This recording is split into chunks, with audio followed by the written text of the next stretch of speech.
राज ठाकरे आणि उद्धव ठाकरेंची मातोश्रीवर अर्धा तास चर्चा. दिवसभरातल्या दुसऱ्या भेटीनं ठाकरे बंधूंच्या युतीच्या चर्चांना बळ.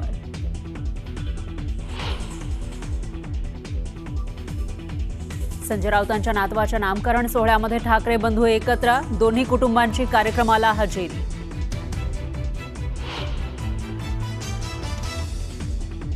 महाराष्ट्र सरकारनं नुकसानीचा डिटेल अहवाल पाठवावा. केंद्राकडून शेतकऱ्यांना तातडीनं मदत करू. गृहमंत्री अमित शहांचं शेतकऱ्यांना आश्वासन. काही लोक आपत्तीचं राजकारण करतायत. सरकार शेतकऱ्यांसोबत. मुख्यमंत्र्यांची विरोधकांवर टीका. टीका करणाऱ्यांनी आरशात बघा असं म्हणत फडणवीसांनी लगावला टोला. राज्य सरकारनं 2 दिवसांमध्ये नुकसानीचा अंतिम प्रस्ताव केंद्राला द्यावा. शरद पवारांची मागणी. तर मुख्यमंत्र्यांनी लवकरात लवकर शेतकऱ्यांना मदत करण्याचं आवाहन.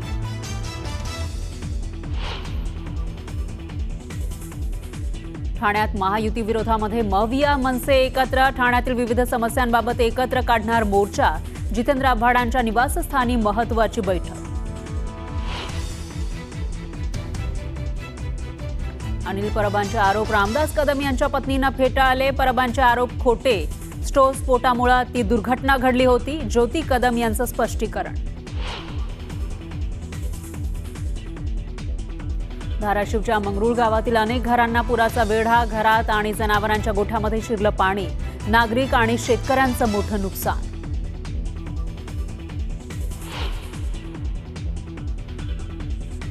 अपघात होण्यापूर्वीचा गौतमी पाटीलच्या कारचा सीसीटीव्ही समोर. कारमध्ये दोघे असल्याचं समोर.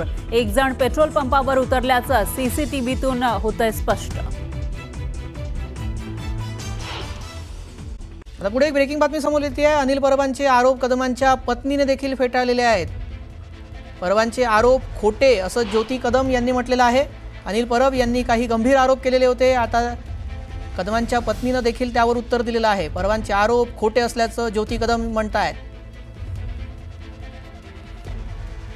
ठाकरे सेनेचे नेते अनिल परब यांनी रामदास कदम यांच्या संदर्भात काही मोठे आरोप केले होते. काही गंभीर आरोप केले होते त्यांच्या पत्नी संदर्भात.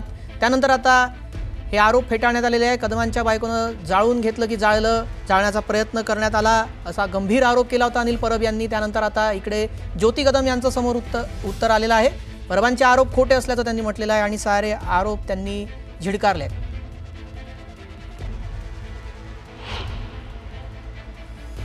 त्याचबरोबर ही नार्कोटेक्स होणं गरजेचं आहे.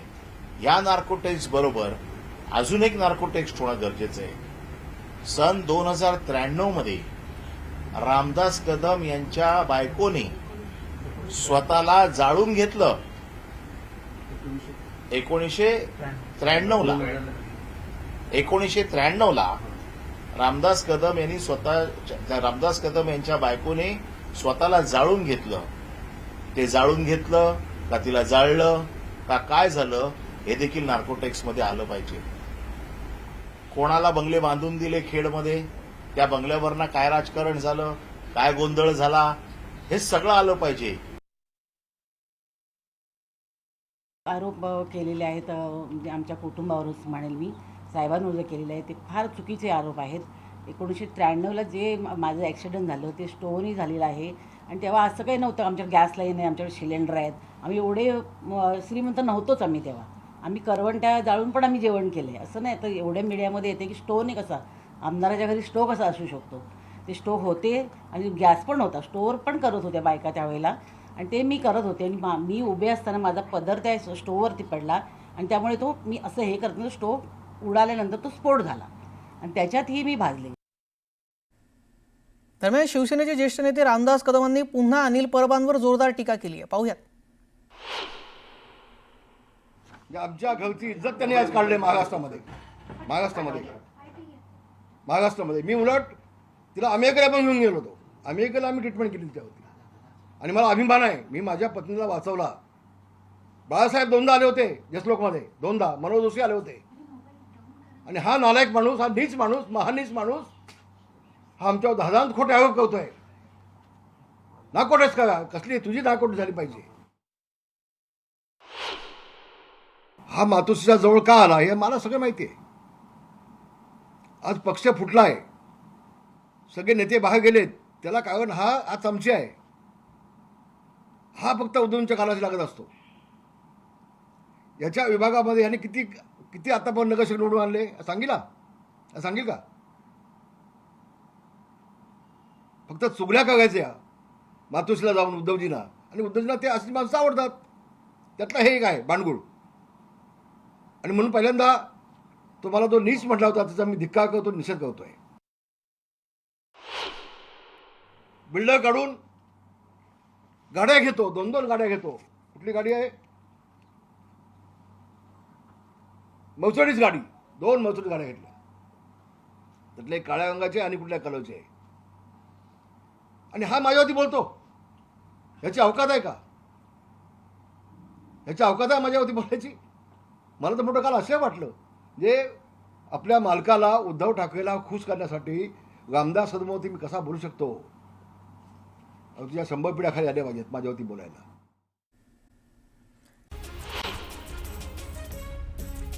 अतिवृष्टी आणि पुरामुळे बीड जिल्ह्यातील अनेक ठिकाणचे पूल वाहून गेले आहेत. पूर ओसरल्यानंतरही वाहून गेलेल्या पुलावरून ग्रामस्थांचा जीवघेणा प्रवास सुरू आहे. तर वागळूज गावातील 150 कुटुंब असलेल्या खंडोबा वस्तीतील 500 नागरिकांचा संपर्क तुटलाय. धाराशिव जिल्ह्यातील कळंब तालुक्यामध्ये जोरदार पाऊस झालाय. पाट शिरपूर या परिसरामध्ये तर पावसानं कहरच माजवलाय. दरम्यान बार्शी पुरा या गावाला अजूनही पाण्याचा वेढा आहे. तब्बल 150 एकर शेती पाण्याखाली गेल्यानं शेतकरी हवालदिल झालाय. उत्तर सोलापूर तालुक्यातील तिर्हे गावाला सीना नदीच्या महापुराचा सर्वाधिक फटका बसलाय. कुलकर्णी वस्तीच्या शिवारातील ऊसाच्या पिकात मोठ्या प्रमाणात पाणी साचलं होतं. दरम्यान आता पूर ओसरल्यानंतर ऊसाचं पीक सुकून गेलंय. इंदापुरात अतिवृष्टीग्रस्त शेतकऱ्यांच्या खात्यामध्ये फक्त 2,500ची मदत जमा झाली आहे. त्यामुळे शेतकऱ्यांनी संताप व्यक्त केलाय. मनी ऑर्डरने कृषी मंत्र्यांना हे पैसे परत पाठवणार असा आक्रमक पवित्रा शेतकऱ्यांनी घेतला. कोकणातील शक्तिवादळ प्रत्यक्ष धडकलं नसलं तरी समुद्र किनारपट्टी भागात त्याचा प्रभाव पाहायला मिळाला. समुद्र खवळलेला असताना प्रचंड उंच लाटा उसळतायत. त्यामुळे किनारपट्टी लगतची गावं हाय अलर्टवर आहेत. सिंधुदुर्ग जिल्ह्यामध्ये पावसानं पुन्हा जोर धरलाय. सावंतवाडी परिसरामध्ये मुसळधार पावसानं हजेरी लावल्यानं शेतकऱ्यांच्या चिंतेत वाढ झाली आहे. त्यामुळे भात शेतीचं मोठ्या प्रमाणात नुकसान होण्याची शक्यता आहे. धाराशिवच्या मंगळूर गावात पावसानं पाणी साचण्यास सुरुवात झाली आहे. शेळका धानोरा शिवारामध्ये तलावाचं पाणी घुसलंय. अनेक घरांना पुराच्या पाण्याचा वेढा बसलाय, तर जनावरांनाही पुराच्या पाण्यात राहण्याची वेळ आली आहे. कळंब तालुक्यातील मोहा शिवारात जोरात पावसामुळे शेतातलं तळ्याचं स्वरूप पाहायला मिळालं. ऊस सोयाबीनसह तूर पाण्यात गेल्यानं मोठं नुकसान झालं, तर डांबरी रस्ताही अर्धा खचल्यानं वाहून गेला. धाराशिव जिल्ह्यातील ढोकी रुईसह कळंब तालुका परिसरातील संजितपूर गावामध्ये मुसळधार पावसानं हजेरी लावली. संजितपूर दहिफळ परिसरामध्ये मुसळधार पावसामुळे संजितपूर गावचा संपर्क तुटला. त्यामुळे लातूर बार्शी राज्य महामार्ग वाहतुकीसाठी बंद झाला. पाथर्डी तालुक्यातील करंजी गावामध्ये अतिवृष्टीचा जबरदस्त फटका बसलाय. मुसळधार पावसामुळे गावातील अनेक शेतकऱ्यांचं मोठ्या प्रमाणात नुकसान झालंय. मात्र या नैसर्गिक आपत्तीचा सर्वात मोठा फटका शेतकऱ्यांना बसलाय. एका शेतकऱ्याच्या 3 एकर जमिनीवरील पिकासह माती देखील वाहून गेली. जळगाव जिल्ह्यासह राज्यातील कापूस उत्पादक शेतकऱ्यांची दिवाळी यंदा अंधारमय झाली आहे. कापसाला हमी भावाऐवजी माती मोल दर मिळतोय. अतिवृष्टीमुळे कापसात 30 ते 40% आर्द्रता असल्यानं कापसाच्या भावात मोठ्या प्रमाणात घसरण झाली आहे. परतीच्या पावसामुळे मनमाड शहराला पाणी पुरवठा करणारं वागदर्डी धरण पूर्ण भरून वाहू लागलंय. त्यामुळे यंदा पाणी टंचाईच्या झळा सोसणाऱ्या नागरिकांसोबत शेतकऱ्यांना मोठा दिलासा मिळालाय. 4 दिवसाच्या विश्रांतीनंतर सोलापुरातील बार्शी तालुक्यात दमदार पावसानं हजेरी लावली आहे. आगळगाव येथील वाहणारी चांदणी नदी ओव्हरफ्लो झाली आहे. त्यामुळे नदीवरील पूलही पाण्याखाली गेलेत. त्यामुळे उंबरगे पुलावरून जाणारी वाहतूक ठप्प झाली. अमित शहा यांच्या राज्याच्या दौऱ्यावर आहेत, तर त्यांनी शेताच्या बांधावर जाऊन पाहणी करावी. राष्ट्रीय आपत्ती जाहीर करून शेतकऱ्यांसाठी मोठ्या प्रमाणात मदतीची घोषणा करावी. राज्याचे कैवारी असल्याचं सिद्ध करा, असं आव्हान खासदार ओमराजे निंबाळकरांनी दिलं. हमीभावाची घोषणा ही पुढच्या वर्षासाठी केली आहे. या वर्षीची घोषणा करू शकले नाहीत. घोषणा करायची असती तर दिल्लीवरूनही करता आली असती. अशा शब्दात बच्चू कडूंनी केंद्र सरकारवर जोरदार निशाणा साधला. ऊस बिलातून प्रत्येक टनामागे 15 रुपये कपातीच्या निर्णयाची स्वाभिमानी शेतकरी संघटनेकडून होळी करण्यात आली. अंबड तालुक्यातील वडीगुद्री येथे निषेध आंदोलन करत पूरग्रस्तांच्या नावाखाली सरकार ऊस उत्पादकांची लूट करत असल्याचा आरोप यावेळी स्वाभिमानीने केला. शेतकऱ्यांच्या विविध मागण्यांसाठी नांदेडमध्ये स्वाभिमानी शेतकरी संघटनेच्या वतीनं रास्ता रोको करण्यात आलाय. नांदेड परभणी मार्गावरील तळणी फाटा इथं आंदोलन करत कर्जमाफी आणि ओला दुष्काळ जाहीर करण्याची मागणी करण्यात आली. जळगावच्या जामनेर तालुक्यातील कुंभारी बुद्रुक इथल्या विद्यार्थ्यांना कुंभारी तोंडापूर प्रवास करण्यासाठी बसची व्यवस्था नाहीये.